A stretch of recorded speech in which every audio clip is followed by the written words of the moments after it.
Now, a Tanzanian court has charged at least 240 people with treason following last week's deadly election protests. Security forces clashed with those protesting against the vote, and according to various sources, hundreds were killed. The authorities have downplayed the scale of the violence and maintained the election was free and fair.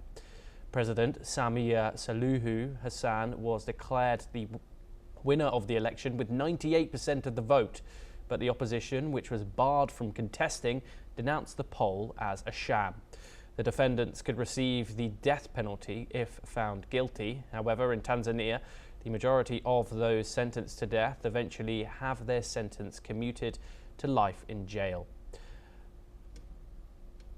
Okay, we have further updates. Nigeria's new army chief, Wade Shebu, has promised to step up military operations against Islamist militias in the northeast, days after US President Donald Trump warned of possible military action if Abuja failed to curb violence against Christians. Last week, Trump designated Nigeria a country of particular concern, a list of countries that the US says have violated religious freedom. Trump said that he had asked the Defense Department to prepare for possible fast military action if Nigeria does not crack down on the killing of Christians.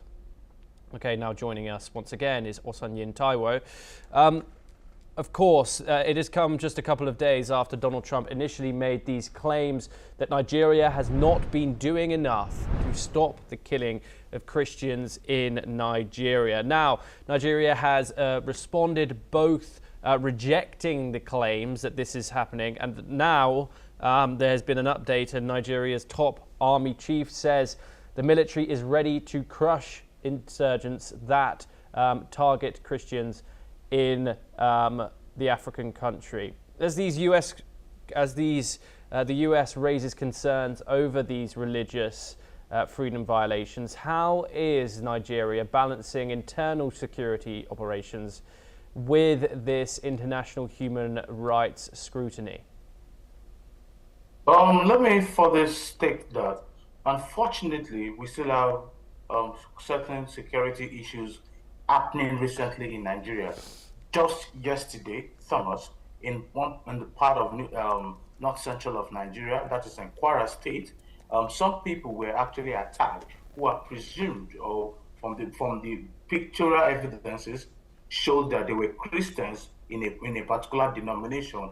On transit, their bus was shot, and it was report as that one person actually got injured. Just this week, I think on Tuesday or thereabout, we had issues of a pastor being murdered in Benue State, again in this same part of the country. Having said that, is the Nigerian military making effort? Certainly yes.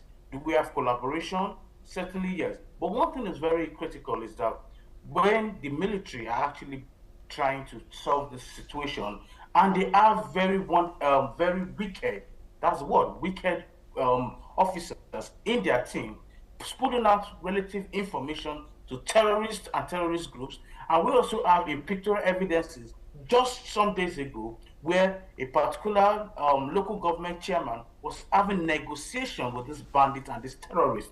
It only gives a signal that something is happening wrongly. Just this week as well, there were pictorial evidences showing where a private jet landed, providing ammunitions and providing food materials for the same bandits. So it only shows that something is wrong somewhere. We must actually say the truth and understand that there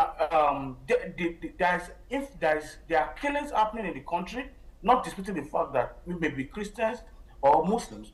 But one thing is certain, there are some sponsors of these terrorists and these terror attacks in Nigeria, which are not just mere men, but people that hold very relative power in the country. On the part of the military chief, it's very important because it just got into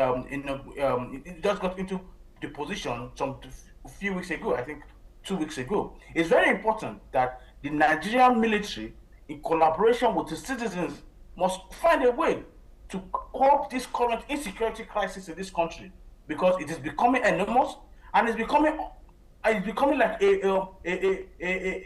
normal song that people hear every time when the security chiefs comes to actually tell what call it, the citizens that they are curbing violence and what have you. This must stop, and this is no longer rhetoric because it has become an international affair in the global space. Also, we must understand that this is not only the work of the military; the citizens as well must collaborate because we heard that these terrorists even live, eat, and even walk around amongst the citizens in different parts of the country. This also must be an important role of citizens to ensure that information are correctly given out to the necessary authorities. Finally, the Nigerian police must be at the frontier of protection of every Nigerian citizen, not putting the burden on the military. Yes. The military core responsibility is for sovereignty protection, and the major arm of government that is supposed to be in control Yes. of this conversation today is the Nigerian police. The police must be put on their toes as well to ensure proper protection of Nigerian citizens. Yes, Osanyin Taiwo, thank you very much for giving us that information. Pleasure to have you on the programme.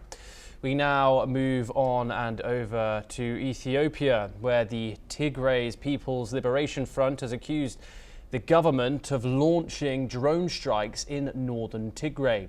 The strikes have reportedly caused casualties among local residents and TPLF forces. Stressing further, the TPLF has described the incident as a blatant breach of the 2022 peace agreement, which ended 2 years of fighting between the TPLF and the Ethiopian Federal Army, after leaving approximately 600,000 people dead. Moreover, the TPLF forces have warned that the alleged government strikes could jeopardize the fragile peace, accusing Prime Minister Abiy Ahmed of military provocation and obstruction. They have also urged international pressure to resume peaceful dialogue. The Ethiopian government, however, has not responded on the incident yet.